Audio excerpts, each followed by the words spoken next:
There you go.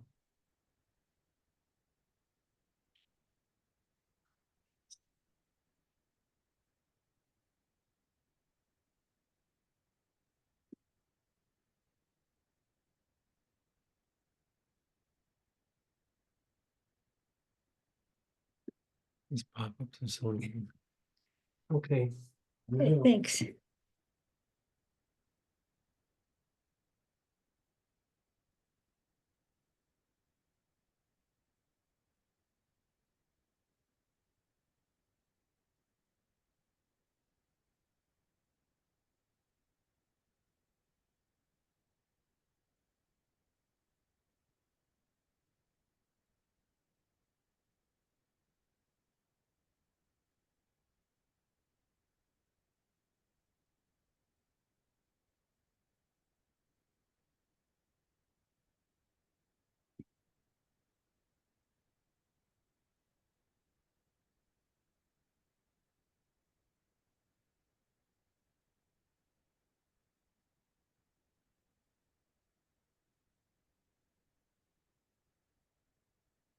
Is anyone there yet? Hello?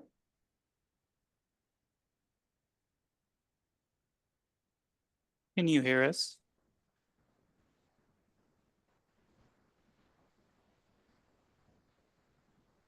Can you hear me?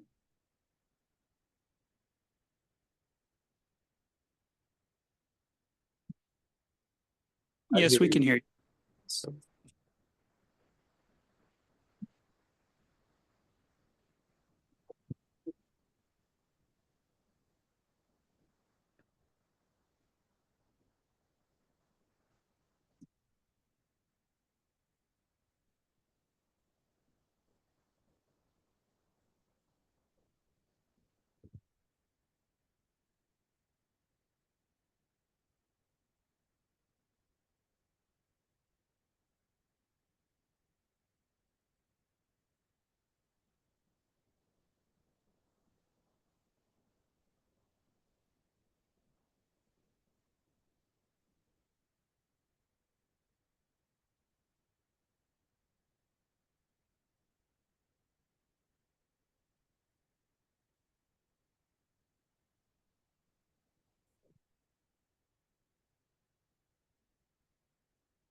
Hello?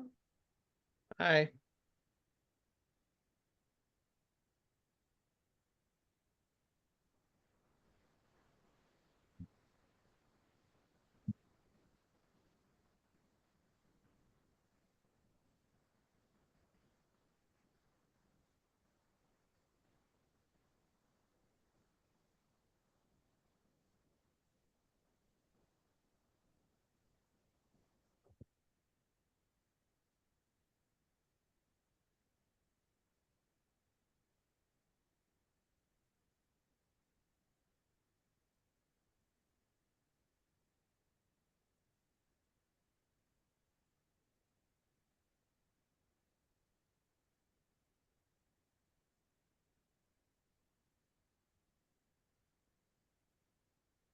Welcome, everyone, to the February 5th, 2025 meeting of the City of Manitou Springs Historic Preservation Commission.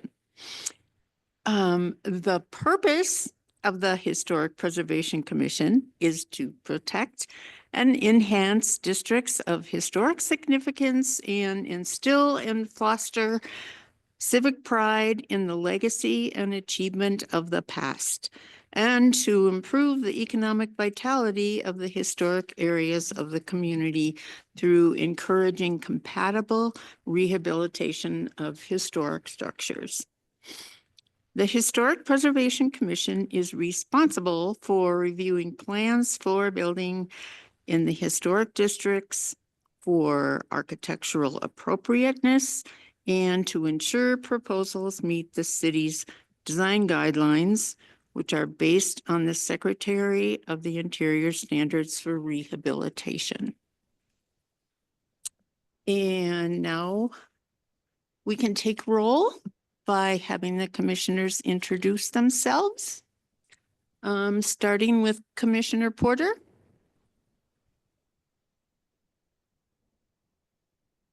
Can you hear? Joy, can you hear us?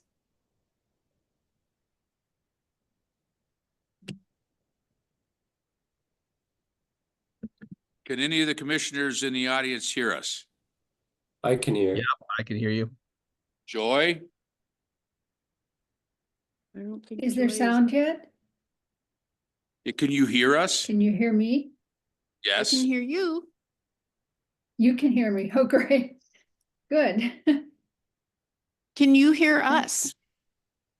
It's hard to tell sometimes. She can't hear us. Yes.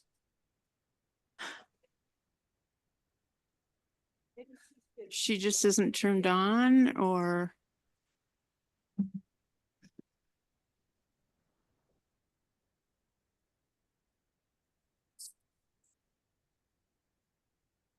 Joy, can you hear us now?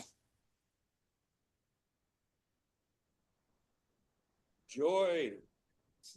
Yeah, there's something on her end. Yeah. Anybody got her number, Alice number? Got Alan? I don't guess, I don't. Yeah. Yeah, if you could do that, The that would, one, I think I can be heard. They just haven't turned it on or something. Turn what on? The recordings. Well, is anybody there? Yeah, Michael Rose is there and But Michael Murphy. nobody else is speaking or anything? No, not that I can find. Joy, can you hear us? Oh, there it is. Yes, I can. can you hear us now? Yes, I can. Okay, great. Could you please introduce yourself? I'm Joy Porter, Commissioner. Sorry for the delay. And next, Commissioner Murphy? Matthew Murphy, Commissioner. Commissioner Rose? I'm Matt Rose, Commissioner. Douglas Edmondson, Commissioner. And Ann Nichols, Commissioner. And I'm Laura Kinseth, Vice Chair. So, should we move on to approval of the minutes from December 4th of 2024? So the only thing I any- saw was, it says I was absent, and I'm pretty sure I wasn't. I'm pretty sure I was here. Huh. Can't remember. Well, it's 2 months ago. Yeah, mine was a little fuzzy, but I'm pretty sure I was here. So maybe we could correct that. Okay, I think you Everything. were there, Anne. I think I remember talking to you. I'm pretty sure I was there. Yeah. That's the Agreed. only, and I would move approval as presented with that one correction if there are no other changes.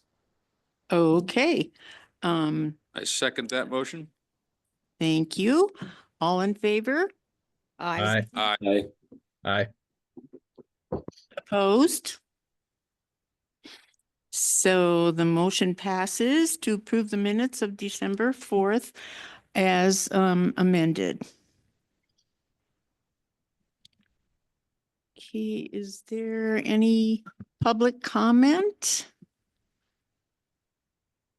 From the city? I mean, I didn't mean, yeah. I didn't mean that. Notice of council action. I would like to, since I saw it on the agenda and there's no public comment or council action, I would like to bring up, a non-agenda item that I had discussed with not only our senior planner, Fred Rollenhagen, but also with Aaron Ringsrud, and also with Commissioner Ann Nichols, and with our vice chair, Laura Keinseth, about the progress of the Carnegie Library and the omission of two of the exterior lights on the original building. And I had brought that up to planner Aaron. She had pointed out the fact that we had approved the drawings as is, which omitted those two lights, and I made comment that the Secretary of Interior Standards calls for those two lights to be reinstalled, and that I would like that to be explored, that option to be explored. And I also brought up the potential for the surplus funds that were not used last year in our grant structure. There's $6,500 they're still available. That money to be applied to the Carnegie Library to have those last two lights that were part of the original structure to be installed. And I don't know if I didn't see it on the agenda, so I wanted to bring that up for the record. And I was wondering if staff had any updates for us on that request. Okay, for the record, Fred Rollenhagen, Planning Director. Maybe the short answer is no. I don't have any real updates on that, except that the construction team or the team had indicated that they are going out there. They're going out and looking for estimates to find out what it would take to install the two lights. So what we're going to do is wait and see what they come back with, and see what that estimate it is, see what it's going to take to install them. And then that'll give us, I think, I would recommend that'll give us information that we can respond to. I have no idea what the cost is going to be and whether it'll be in terms of the cost, it would either be a change of work order or something like that, or it may be like a new project or something like that. But we can, once we know what the cost is, we can find money for that. And it could come from our grant program, or maybe it may not have to. There may be some other funding sources. One thing that I need to look at, I am not familiar that we have any funds from our grant program from the previous year actually comes into this year. I think once the new year rolls around, it's done. Now we have, I think it's $10,000, but we have money for this year for the grant program that we can use. Problem with trying to use that this early in the year, we don't know how many requests we may get from private parties throughout the year. So we, HPC will have to be mindful of that if the city comes before you with a grant request for those lights. Well, were there not funds left over from last year? Yeah. In my view, in my experience, they'd have to. So it's too late. It's too late They don't. to be using those. But I also wonder, and I'm sure you don't know the answer to this, but they had quite a bit of a contingency in their budget for the remodel of the library. Okay. There may be funds left over there. So I think, as you said, we just need more information before we can proceed. Do But do you know where the lights are? I mean, are they stored someplace, Doug, or what do you know about that? So it's from what it appears, the lights that have been installed on the building are replicas of what was there. And so the addition, inclusive of the elevator tower or the southernmost part of the addition, and then the main addition with the patio, all have lights that are replicas of the original lights that were on the front of the original building. Just when the plans were submitted, for somehow and I mean, as a commissioner and as the HPC, would take responsibility of the oversight of when the electrical schematic for the electrical plans were drawn, they somehow omitted 2 of the 4 lights from the original building. If you look at it, you can see, and if you look at the front of the building, you can see 2 holes, 2 4-inch holes where the lights were supposed to be, and they didn't get reinstalled and rewired. So of course, those lights were part of the original building. At any given time, they never went away. They were always there.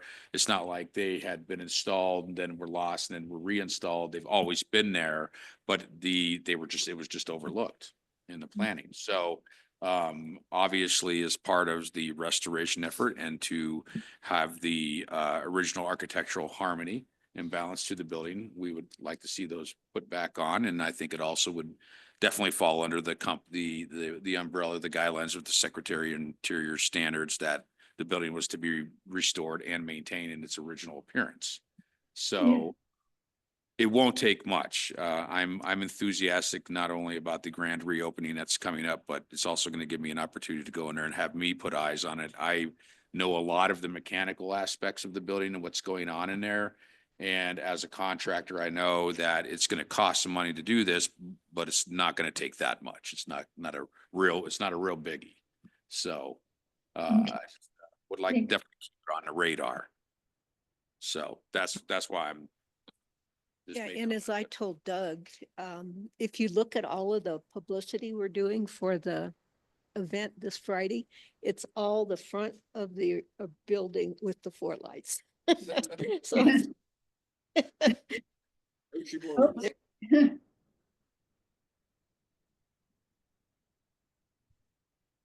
Okay, well, that sounds great. We'll look for updates on that then. And did you have something else for that? Okay. Okay, so unfinished business. Do we have anything? I know we were going to discuss the awards coming up and I think because Aaron's been out for a while, that just didn't get together. So I think we're gonna probably discuss that next week, Yeah, Mark. next month. Yep. Okay. So moving on to a new business. We don't have any MCAC items today. So the first item is Plan Manitou update. Thank you. For the record, Fred Rolandhagen again.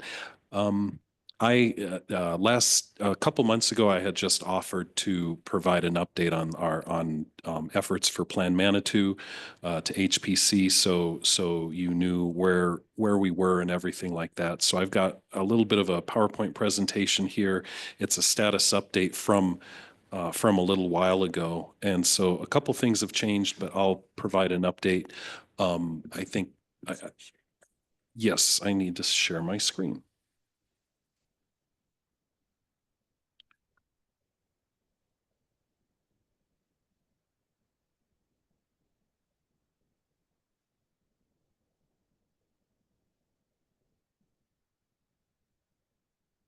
Okay, can everybody see this? Yes. Okay, so this is just kind of a general status update.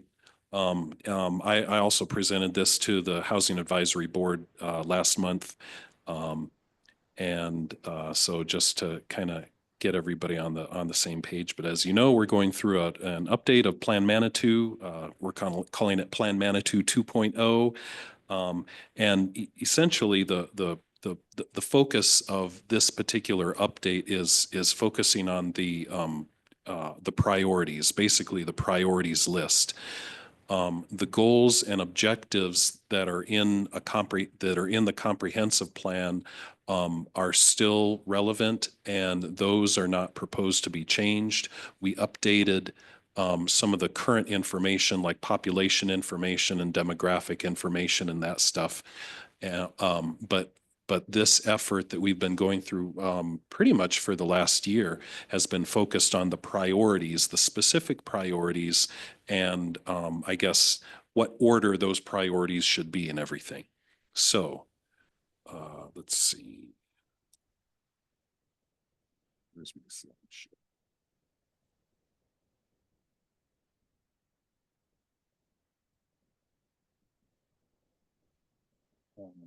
Where's my slideshow? Yeah.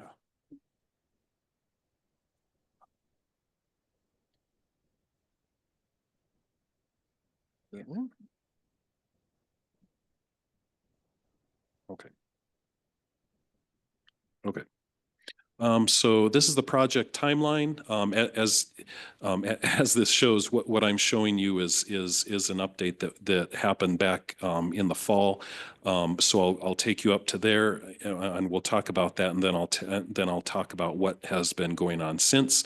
But we're still pretty much in line right now. We're in February, and we just finished the last phase with the last part of public engagement, looking at the draft plan in January and February, and we're still on track with doing public hearings before the Planning Commission in March, and then before City Council in April. So one of the things that was updated was what we call the plan assessment. Basically, this is one of the first things that was done last year.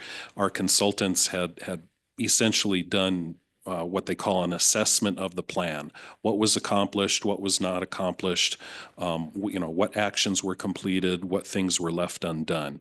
And they did a pretty complete assessment and identified the actions, whether, what the status was, whether they were complete or ongoing, and how they were being tracked and things like that. So it was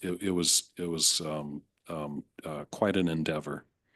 But with that particular plan assessment, some of the takeaways of it was that they found that a lot of progress has been made since the 2017 since Plan Manitou was adopted in 2017. And that there were also some ambitious efforts that ran into practical limitations like finances or staffing or things like that. They identified that progress and tracking metrics was difficult due to staff turnover, but that and this is what I had alluded to before, that the vision statements, the goals, and the policies in the plan are still relevant. So those things are actually not really changing that much. Like I said, we're focusing on the priorities. And so sometimes for staff and for city officials, it's been difficult for us to prioritize all of the different projects, the different things that were identified in the 2017 plan to do. The other thing that was updated is what we call the community profile and a story map. And what I'll do is I'll send everybody a link to the Plan Manitou webpage, the Plan Manitou webpage. If you haven't been on it, it contains a lot of good information. And if you are a map geek or or a data geek, the story map has a lot of information on demographics and current status of different things in the city. Fred, I had a question. In the demographics, I think it was there where I saw it when I was reading it about non-family, and I was curious, what is a non-family? I couldn't figure that out. Oh, that's a good question. I don't, I would have to look. Yeah, I'm not sure where it was. I think it was in the demographics where it's talking about households, or maybe that was a further along, but it's just something to look out for, because I don't think there's a non-family. I'm not sure what a It- non-family is. I can, Commissioner Matt Murphy, I can chime in on that. So I believe Okay. it's ESRI data, and non-family is classified as like roommates that live under the same household. Oh, but they are technically a family, just a different kind of family. I just would like us to look at that. Family is always a interesting thing to try to define, but if they're roommates living together, just as, not as partners perhaps, but just, as college students or something, it seems like they form a family.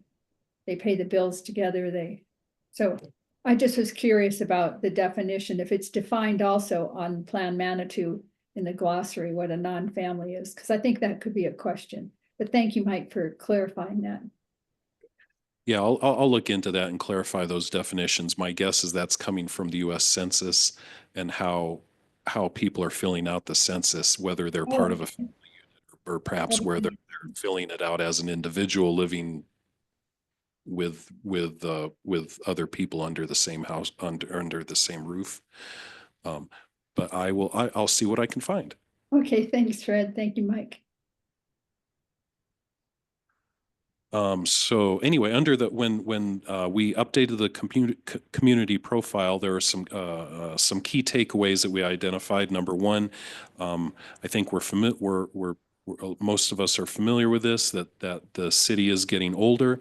17% of residents, 17% of the total number of residents are 65 plus, and that's actually up about 4%.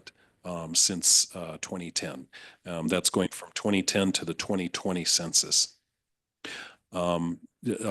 Population appears to be stagnant or shrinking. The population from the 2000 census to the 2020 census has gone down about 3%. I think we're about 4,800 in population right now.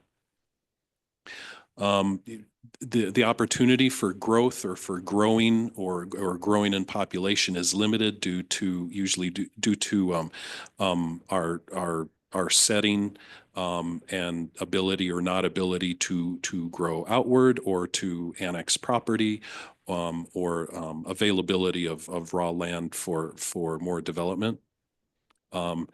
It does say that our revenue is up for the city, but it is a little bit uncertain. Our consultants had identified a sales tax revenue decline in 2023 specifically. And there may be we don't know exactly what's going to happen yet with, for example, legalizing marijuana in the city of Colorado Springs as an example. But if there are changes to marijuana access in neighboring communities, that could affect our sales tax revenue. There's other sales tax revenue and other types of revenue that is perhaps more stable. We're getting a lot of parking revenue, for example, from parking fees. So under round one, so what we heard from the public, and we'll just go through a little bit on the outreach summary. This was the round one outreach. So this is what happened in last summer.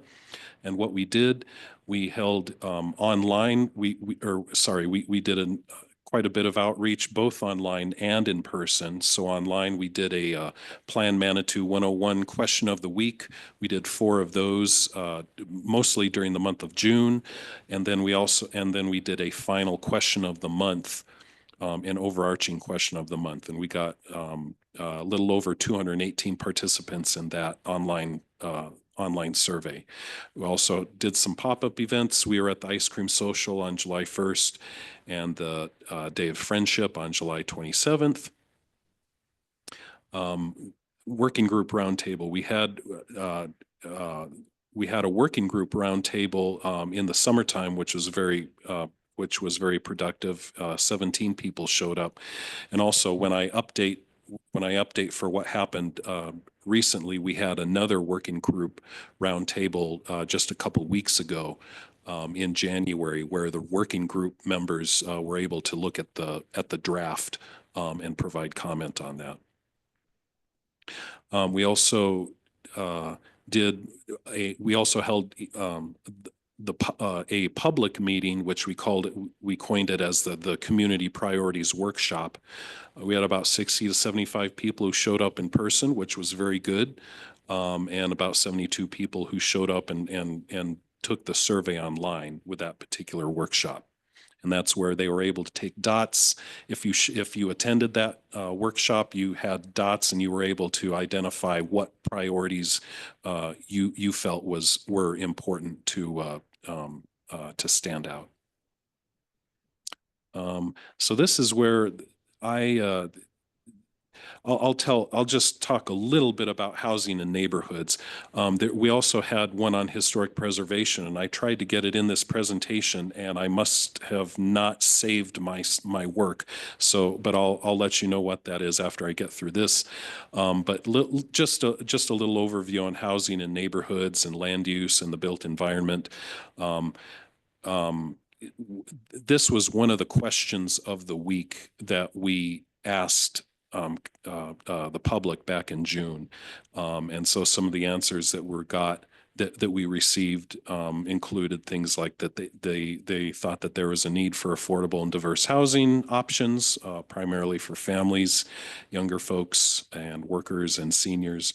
There was a noted emphasis on and importance on preserving open space and natural areas. They thought, hold on a second. There was also noted importance on community amenities like grocery stores, rec centers, public restrooms. We got a lot of comment on we need a grocery store, and we don't have a grocery store in the city limits. But that's something that we heard from the public over the summertime. And also a desire to manage growth and to maintain the current small town feel and character that Manitou is well known for. And this is how the priorities, after we had them do identify the priorities and things, this is how it kind of shook out. One of the more important. Oh wait, yeah. One of the more important, or I guess the topic that came out more than the others was the one you see at the bottom, and that there's a pretty big sense of importance to improve efforts to create and maintain defensible space, and to reduce wildfire risk and that would hopefully have an effect on homeowners' insurance rates. And actually, this is what we found when we had our public meeting just a couple weeks ago in January, when we talked about the draft of the plan, this idea of wildfire mitigation and how to address wildfire risk bubbled up to the top above a lot of other issues. And here, question of the month. This was another question of the month for community priorities. And we asked the people who did the survey to prioritize these broad topics. Natural environment and sustainability came out on top along with transportation, infrastructure, and mobility. And then you see the others falling a little bit behind. You can see, let's see, arts, culture, and historic resources is down there a little bit between the 10 and 15 mark. And then after the public participation this summer, our consultants interviewed and had some meetings with city department heads to understand what the city staff's priorities were and where they, I guess, would like to prioritize some of this work. let's see. So from a department head or from staff perspective, there's a thought that there's a need to focus on what we called catching up before pursuing additional strategies. There's a lot of projects that are on the table right now, and staff is really wanting to focus on those particular projects and get those done before we take on any new projects. And so that was something that was brought out. There was some concern about potential unfunded mandates from state for infrastructure upgrades, and I think this was partly referring to the need to look at some of the I think water infrastructure and some other things like that. But there was a need to focus on routine maintenance, don't want to drop routine maintenance, and to improve record keeping and mapping of the city. And then also to focus staff resources on staff hiring and training, and also retention, a need to retain, focus efforts to retain staff so we don't have to continue spending so much time training and hiring and things like that.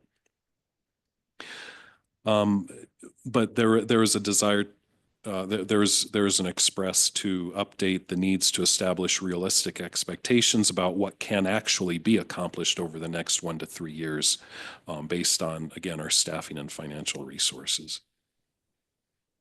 So our consultants also did kind of a broad-based comparison on our general fund revenue per capita with some other communities. Some of these are larger cities like Colorado Springs. Some of them are mountain towns and other tourist type towns, somewhat similar to Manitou, but each one is different in its own right. Obviously, we're not in Aspen. And we're not a Crested Butte that generates quite a bit more revenue than the population, but we are generating more revenue than places like Woodland Park or Lyons or Salida. So with all that, we went into what I call the sausage making, where we take all of this information, all of the community input, the input from staff, the input from the working groups, and to identify these community priorities, or to put these community priorities in order. And so that includes, like I said, data and trends, the plan assessment, the question of the weeks, the questions of the week, city department input, working group issues, and things like that. And in order to identify these priorities and how to put the priorities in order, our consultants came up with some screening criteria, and some of the things that would hopefully push some priorities up to the top or not would be, number one, is this an ongoing effort? Are we currently working on it? Number two, are new resources required in order to focus on a particular priority, or have resources already been dedicated currently to a particular priority? Is this a community priority versus a municipal or a city priority? What's the level of support? Does it get a lot of does a priority get a lot of public support, or is there less support based on the public participation that we received? Does a priority have the ability to advance goals across elements? Are there co-benefits to housing and open space and schools, for example? Those might bubble up to the top. And, what kind of bang for the buck do we get? And how can we get the biggest bang for the buck? So let's see, we got an updated plan and strategic priorities.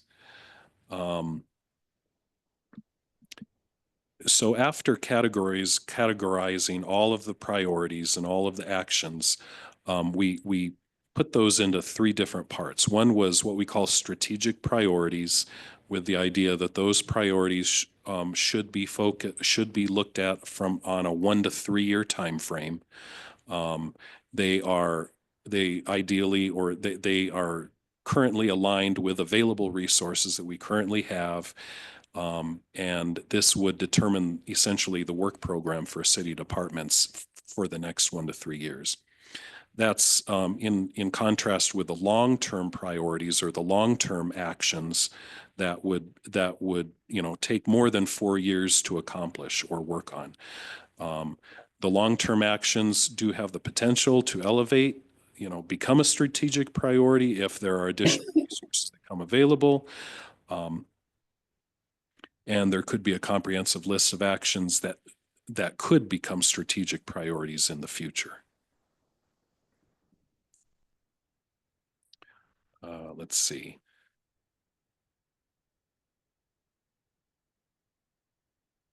I do not remember this. Let's see, oh yeah, these are the other targeted updates. So in addition to the priorities that we focused on during this update, this Plan Manitou 2.0 update, as I had said at the beginning, we refreshed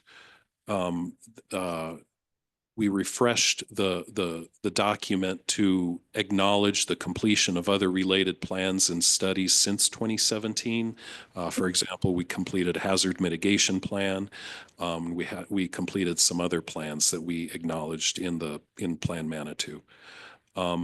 We refreshed, like I said, where we are today lists, and we also did some minor updates to goals and policies that were intended to reflect progress to date. But again, what we found was that the current goals and policies in the plan are still relevant, and there really hasn't been any major changes to the current goals and policies and goals and objectives. And then we also refreshed references that are related to plans and studies under Part 2, Reinvestment and Resiliency Framework. This is just kind of some cleanup. We had a whole bunch of appendices, and we were able to consolidate those appendices. There were some that we were able to take out, like the natural hazards risk assessment, because we have a new hazard mitigation plan with that is now a separate document. I think it was adopted in the early 2020s, like 21 or 22, but I can't quite remember that off the top of my head. And so we were able to either consolidate or get rid of some of these appendices because they've been referenced elsewhere. So what are the next steps? What we have done since then, we have updated updated the plan and strategic priorities, and that update was provided in December, right before the holidays. Staff was able to review it, and it was made available to the public for review right before the holidays, and is still out there for review. We had our round 2, where we had our second round of meetings with our working groups and with the public, again, early in 2025. So we did that in January, just a couple of weeks ago. And they were able to review the draft and then hone in on those priorities again and make sure that that list and that the way they were prioritized were correct. And here's another project timeline. And so we're in February. And I think that's the end of my presentation. Nope, I still have more. Oh no, those were the housing. So the other ones, I won't go into that, but this is the project timeline, and so we're still on track. From a historic preservation perspective, there was one historic preservation oriented priority that bubbled up to the top, to the strategic priorities. And that was doing, focusing on inventories, conducting those inventories in our sub-area plans, which, as you know, is one of our goals. And I have it in the budget for this year to start on the log cabin sub-district. And so my understanding is if we can do at least one of those inventories per year and knock out the sub-districts, I think that's what we're going to try to do. And that's what I'm going to try to keep up with in terms of making sure that we have the budget to do that. That was the main thing that bubbled up to the top. I was a little surprised that that there wasn't anything in the priorities about revising our ordinance, the Title 17. That's more of a technical technical or specific update that may or may not need to be in Plan Manitou.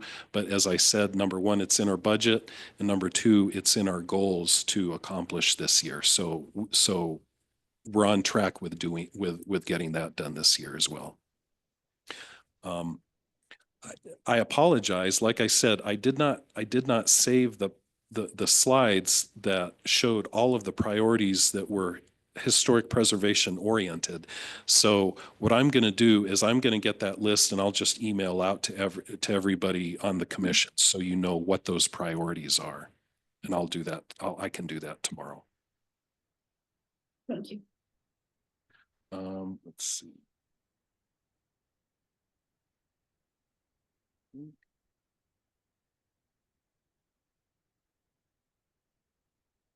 Oh yeah, there's another next steps, the draft community master plan. Oh yeah, we also did a survey and it was open until just last week or a couple weeks ago.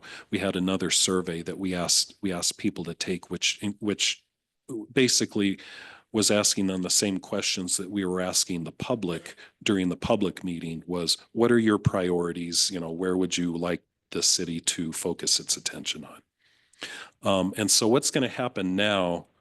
Oh yeah, and then we had our community open house on the 22nd.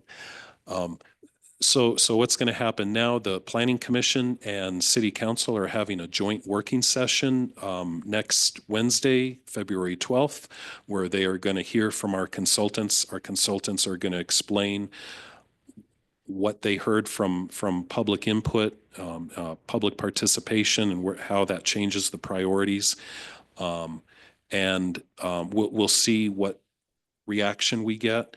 If there's, my expectation is that if there are no substantive changes or major changes that we need to look at, that this will, then we can take the draft plan to public hearing before the Planning Commission in March, and then to City Council in April, probably going to be April 15th. So there's an update. Are there any questions? Fred, I have one. The joint session you just talked about, that's the Planning Commission and who? Planning Commission, City Council. City Council. Basically to give them an update and also to make sure that they're comfortable with the direction and comfortable with the direction that that this is taking due to the public input that we received. It's going to be and I can get you that information, but it's going to be if you are interested in attending or zooming in or something, it's going to be at 6 o'clock or scheduled to be at 6 o'clock on Wednesday. The Planning Commission has some other business that they need to take care of at 5, and then we'll get into the Plan Manitou discussion at 6. Great, thanks.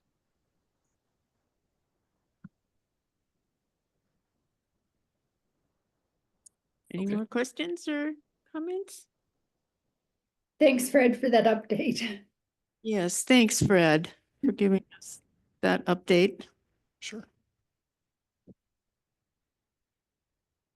So moving on to the next item. Other business is election of officers. So guess the first thing we should do is open up nominations.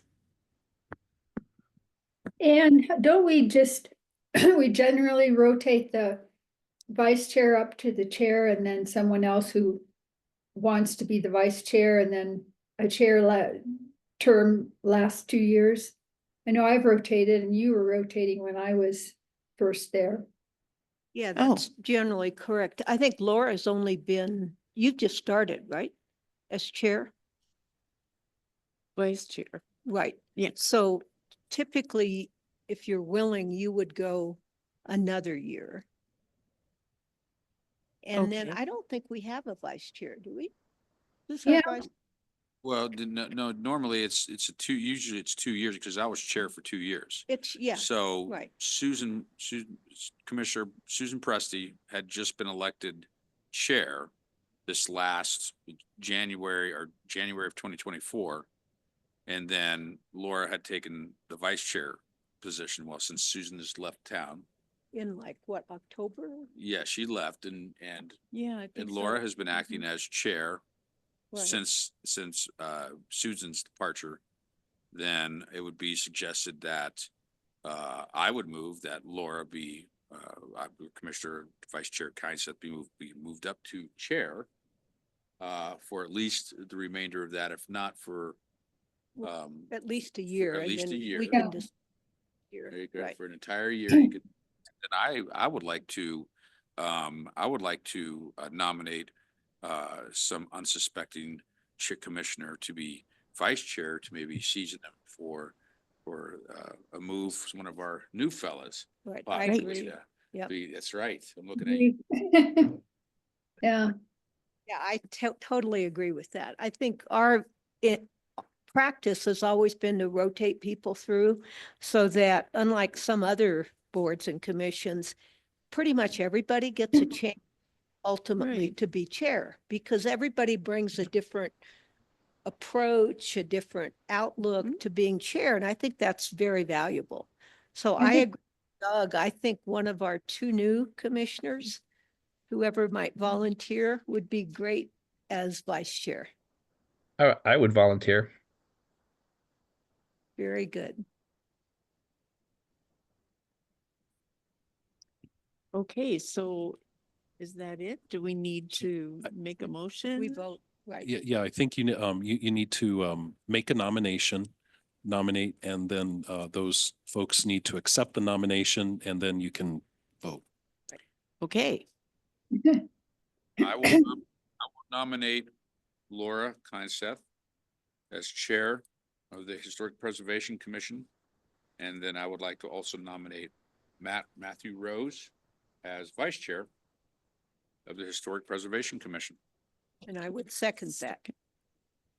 okay. All in favor? Say aye. Aye. Aye. Aye. congratulations, everyone. Oh, thank you. I guess we have Thanks. a new roster. Yeah, All right. That was easy. So, we can move on to the last part of the meeting tonight, which is our discussion of the CPI conference. I know there are a few things that stood out to some of us. So who would like to start? Would you like to start with the? Well, you're now officially the chair. Why don't you tell us, share your thoughts? Okay.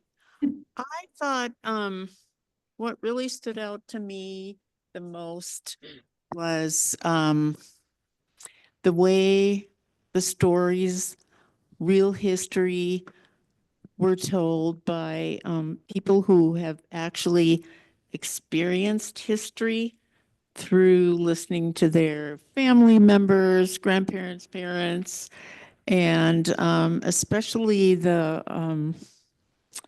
he was a judge was it Gary Jackson, who spoke about the resort for African Americans because they were not welcome at other resorts. It was called Lincoln Hills. I don't know. I was not familiar with that before, but anyway, I thought it was amazing that they actually had to do that, but it just turned into a very popular place. They built a lodge where they had visitors, they had entertainment and visitors like Duke Ellington and Count Basie and other famous people. So that was especially interesting to me. Oh, and also I thought it was interesting that when they were driving over there, it was just up in Gilpin County. What's the town? Conifer or Pine or something? Not Pine Cliff, yeah. And it took them 4 hours back then to get there on the dirt roads, but there weren't any places for them to stop along the way where they were welcome also. So fortunately, things have changed, and now I think the cabins are still there, and the lodge is on the National Register. It is also a national landmark, National Historic Landmark.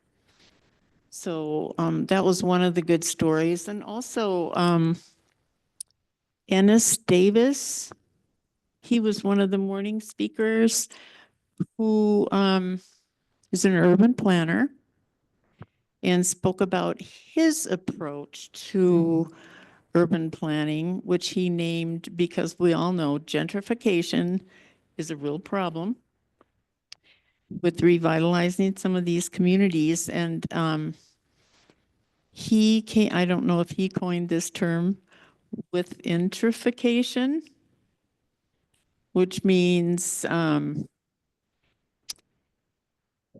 rather than having consultants come in and do all your planning and, you can comment on it, but in his approach, the community begins the whole process. So they are the experts. And then consultants can come in later and just sort of facilitate or, answer questions or whatever. But I hope we are all headed in this direction. I know I've been working with the Main Street program a few years ago in a couple of different places, and the Main Street approach does use that concept pretty much, but hopefully that'll be catching on.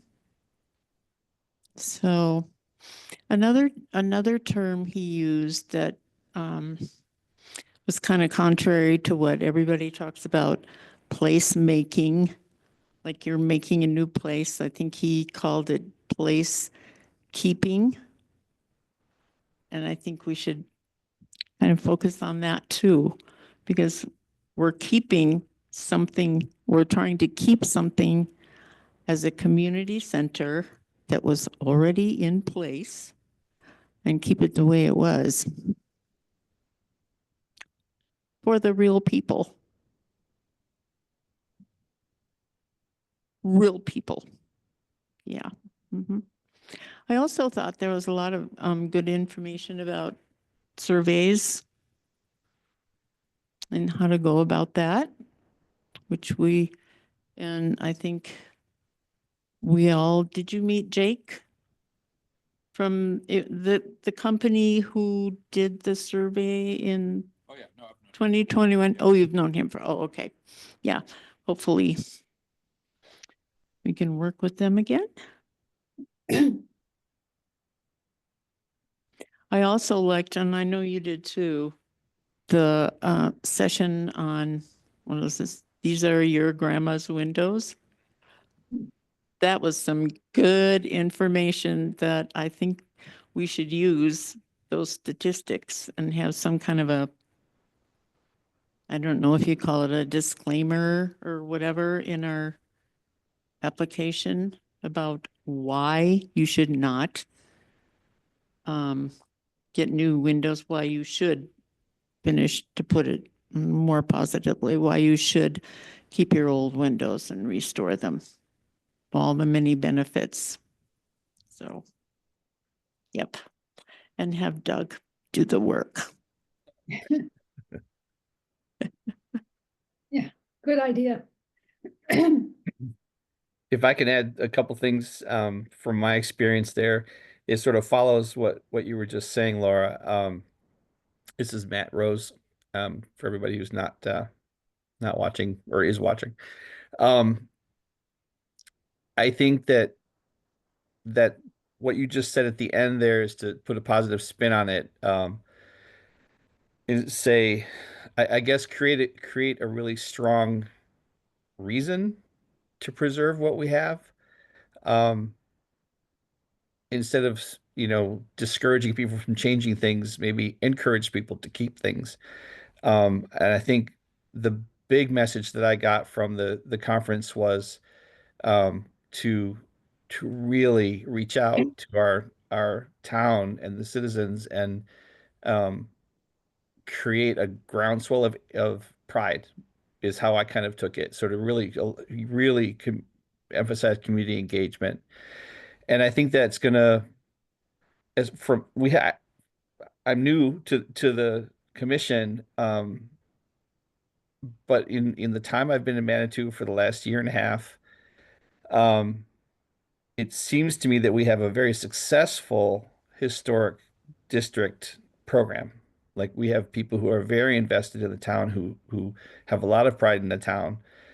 And if we can, as a historic commission, educate, have a lot of outreach in the community about like that, Laura, what you just brought up about why to keep your windows, and maybe we can become a source of or a resource for people to, well, I need to fix my windows. How can I do that? What are some options? I know we can't, I'm assuming that we shouldn't be saying do it this way, but we could say, here's a few ways you could do it. I think that could be a really strong direction for us to take to try to really raise some interest, and then it would be just even advance it further for the town. Right. And on that topic, when we're trying to convince someone that they should restore their old windows, or if the old windows are gone, they should purchase something similar or something that will be lasting. And of course, these are homeowners who are spending their own money, but start promoting the grants Yeah. at every meeting. And Has there ever been in our history sort of a, I don't know, a preservation festival? I mean, so maybe we had a day in the summer where we sort of had a fun event in town where the whole topic was education about that, and sort of, and it could even, I know that we've put those toppers on the street signs, right? Um,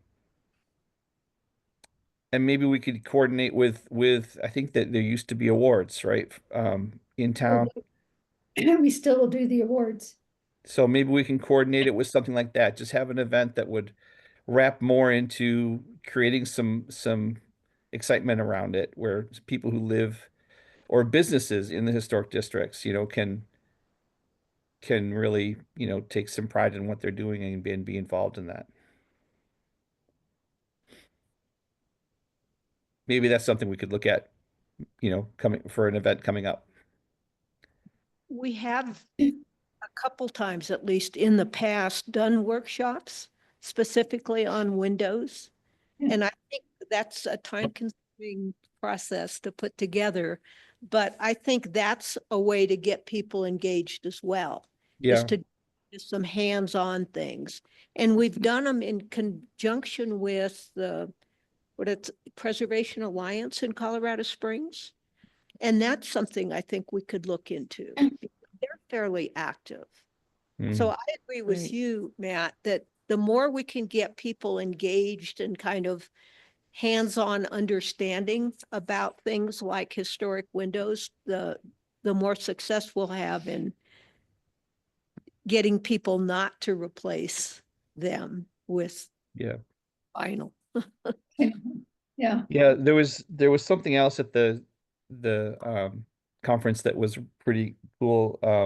One of the programs was for had a presenter who was a neon um rehabilitator. Like he would fix up old neon signs, um and was really knowledgeable. And certainly we have some really iconic signs on Manitou Avenue that some are in pretty bad disrepair, some are looking fine, but um, I think everybody could get on board with thinking that that's all pretty cool when you come into our town, and we could try to raise some excitement about that, um, and try to preserve those signs as much as possible, and even find a way to fix them up. I mean, the guy that was presenting really had a lot to say about how those old signs were made to be repaired. They could be repaired. They didn't need to be replaced or torn down. Certainly, you have to have money to do that. So I'm not sure how that would actually work, but um, it's one of the things I love about driving into Manitou every day is seeing those old signs. Right. Thanks, Matt. Well, I attended the conference also, all 4 days. And for Wednesday, I was able to get the catch the keynote speakers. Unfortunately, they ran over. I missed the second speaker, Ashley Fry from the Youth Advisory Council. But that afternoon, I actually presented for the Main Street Get to Know Colorado Springs tour that was executed. So the bus came to Manitou Springs, they got off the bus, and then I did a half an hour presentation of a little bit of the history of Manitou Springs and of the Mineral Springs, since as representing the Mineral Springs Foundation, and give everybody a brochure. And then I attended the next 3 days, which closed on Saturday with a planning workshop camp. I kind of crashed it. I hadn't signed up for it, but I decided I'd go anyways. And it was very informative. It was nice to be there. And, it had a lot of really good information. Some of it we've already known. I attended one. I always like to attend the one with the engineers that try to fumble through some sort of level of historic preservation. And I always disappoint myself, but they did okay. They did fine. It was called Techniques and Traditions, Engineering Approaches to Historic Preservation. And I was hoping to get a little bit more out of it besides a code study. But one of the things, again, that's a part of the discussion between it and the fire mitigation is for this commission to possibly revisit some of our guidelines, look at modern materials that can be put in place that resemble historic materials such as hardy board products and other things that can help with fire mitigation and fire retardation on the exterior of buildings, which is always wonderful to do. Of course, the windows, I did that one. And there were a lot of them on Wednesday. I really would like to have gotten like grant structures, whatnot. But that was reviewed in the camp on Saturday. So they had talked a lot about grants, Article 106 of, federal or regulations for federal monies, so on and so forth. But the windows, I got two contractors' resources. So that can be something that could be used as reference material, or we could refer people to. I don't know if our body's allowed to do that or not. I don't think the city is allowed to refer contractors, but the commission may be able to. I'm not sure. That would be a question for legal. So that would be something we could ask our city attorney on.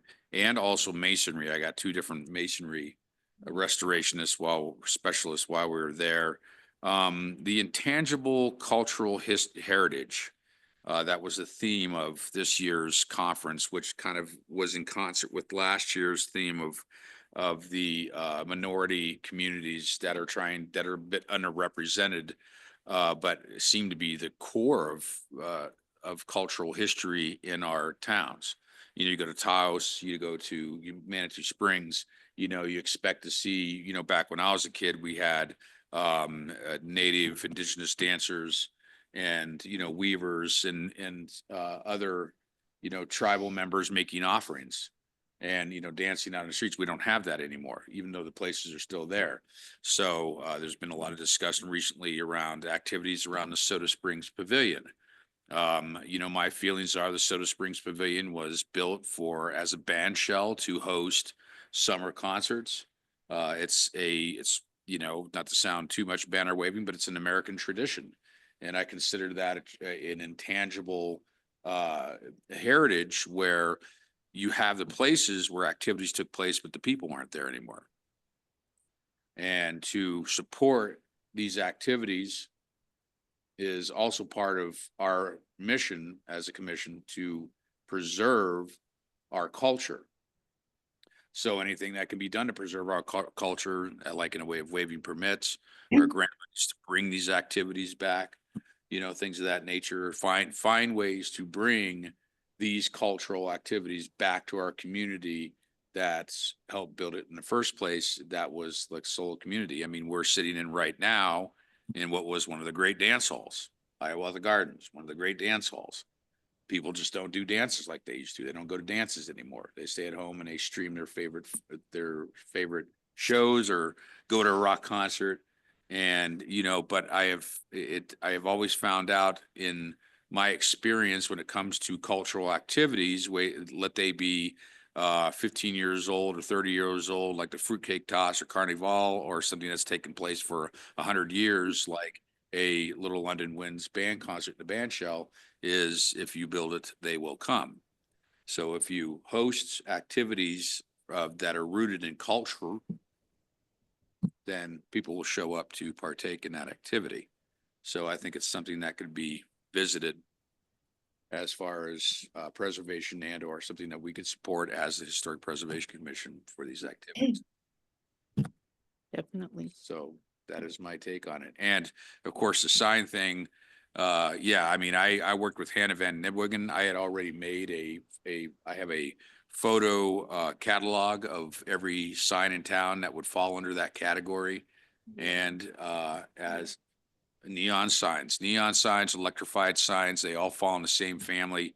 As some of you may know, that I worked in the sign industry for almost 4 years. So I actually know how to work on these things. I know what it takes to restore them, what it takes to do them. So it's again, like being the contractor, when people come to me and say, oh, we can't do this. It's like, well, you better be giving me a good story if you say you can't do it, because I know how to do it. And I know what it takes to fix these things. And it's not much. They are old windows, old signs, things of that nature are inherently made to be maintained and taken care of. That was the whole point of them. That's why they were built the way they were. So they're accessible, they're easy. It's not that big of a deal. So I love it. Would love to do that. I think it's something that we could also revisit as far as, you know, guidelines, so on and so forth. Because I do know that a sign cannot be removed without being approved by the city. Am I correct, Fred? That's why the LaFawn Motel sign is still there. That's what Hannah told me. Yeah, I'm not sure about that. That's a good question. Yeah. Right now, I know that the Royal Tavern, Don's Royal Tavern sign may be in jeopardy if that building is sold and it could be removed. So I think that somebody's going to want, I'll keep an eye on that one. Yeah, I mean, one of the points that was made in the Renaissance session, and I agree with Matt, I thought that was a very useful session and very apropos, very pertinent to us, because we had probably 10, 15 years ago, when I was on the commission, we were going to embark on an effort to inventory the historic neon signs and then possibly to put some sort of guidelines in our documents about their preservation, because I think at the moment it's just not really addressed. So I do think practically that is something we could do that would have a very significant impact from a historic standpoint. Because And some go ahead. very good historic signs. Yeah, there's one at the intersection of Becker's Lane and El Paso, called the Arrow, or the Red Arrow, is Red Arrow? Red something. Red something hotel that's been modified, but it's still much like the same. But next to it, the one that people don't see is half a block up the street is the old Western Hotel. That's this beautiful standing sign that would have been all in neon with saguaro cactus and a big cowboy rope. And, you know, it is mid-century, you know, classic neon as they come. But, you know, I have to say that I believe there's a ordinance about neon signs. And there is persons in the community that feel putting up neon through Manitou Springs and just replacing it and getting it all lit up again, that with dark skies and things going on, not everyone thinks that neon needs to be reviewed, I think, or renewed. And I think the historic signs, I know the Red Wing Hotel has one, and the Western Cabins that's in the area where I am. But I personally, neon signs to me are just light pollution. And so I would certainly want a way not to light up our city more. But that's, you're always going to have different opinions in Manitou. But I like So- that.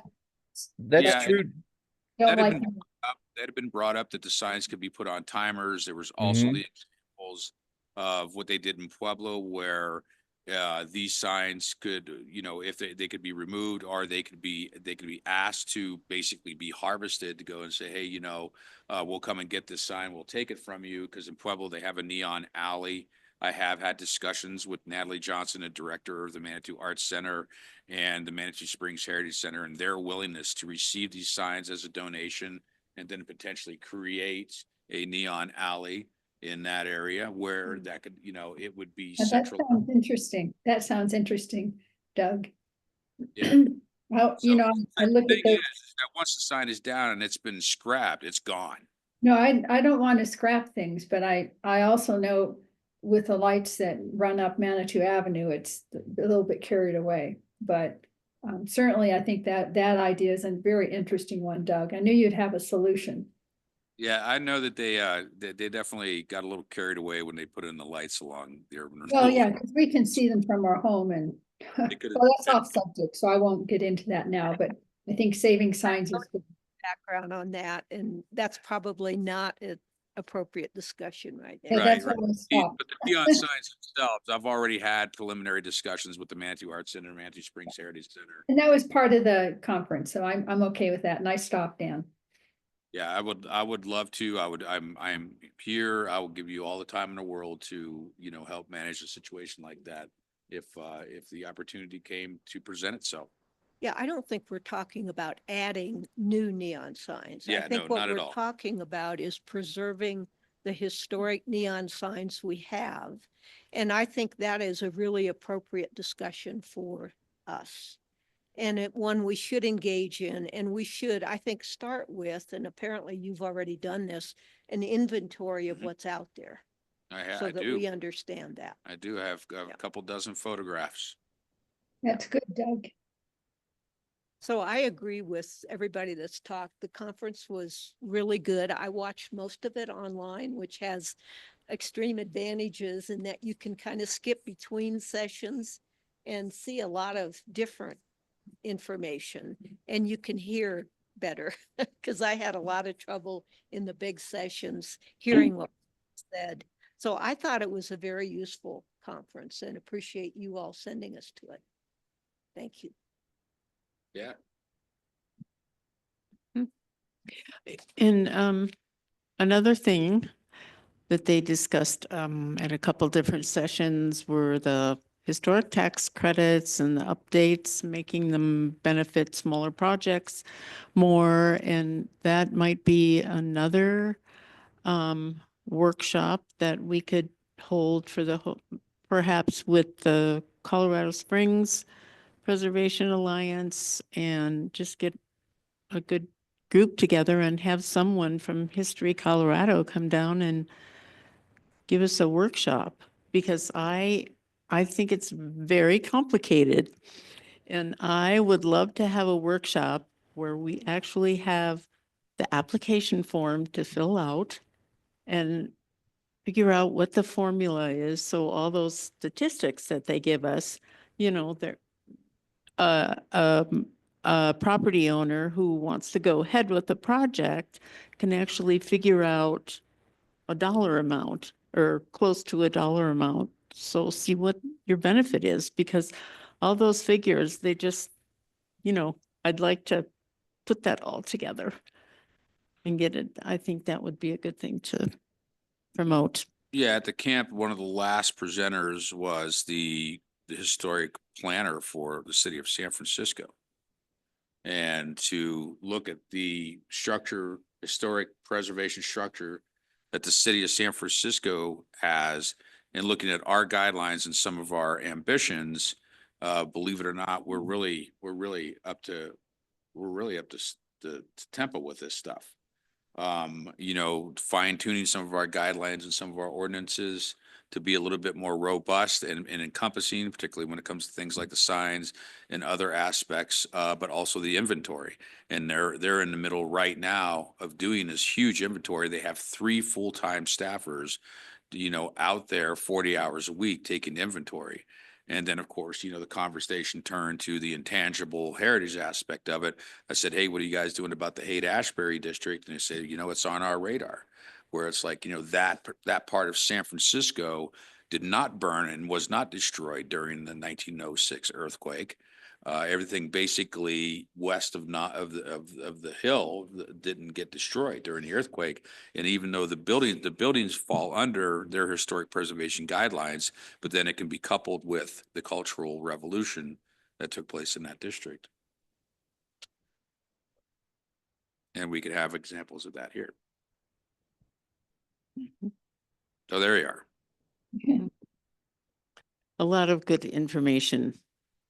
And I thank you too, Fred, for setting that up for us. It was really beneficial and good opportunities to network and make more work for us. Yeah. Yeah. We really do need to get out there with our, like Matt was just mentioning, and educate people about what we do and what they can do, their historic properties. So, oh, there's one other thing at the end of, I think it was at the end of the conference, not in camp. It was mentioned that the auction wasn't as successful this year as it was last year. And they were kind of asking for us to maybe investigate some local things that we could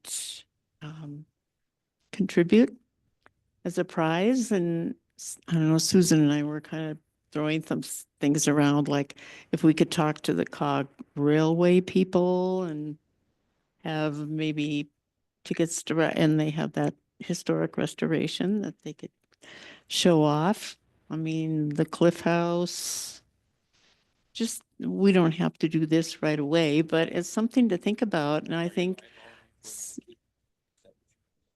oh, wouldn't that be, yes.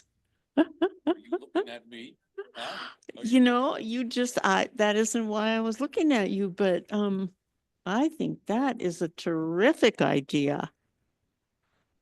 That's a terrific idea. I mean, just something, so we have something from Manitou Springs, I think would be a good idea. And like they said, even, you know, baskets with gift certificates, whatever. So, All right. okay. I guess we're all, oh, Fred has something. Sorry, I just have one staff-oriented question. This came from Jillian Rossi, our Parks Director, and she had reached out and was asking if we had any documentation about, I guess, memorial trees in the cemetery or, you know, like what trees were planted in memoriam of anybody. Chelsea and I looked at our records in the office and we don't have any records like that. Just wanted to throw that out and see if anybody on HPC knew anything related to that.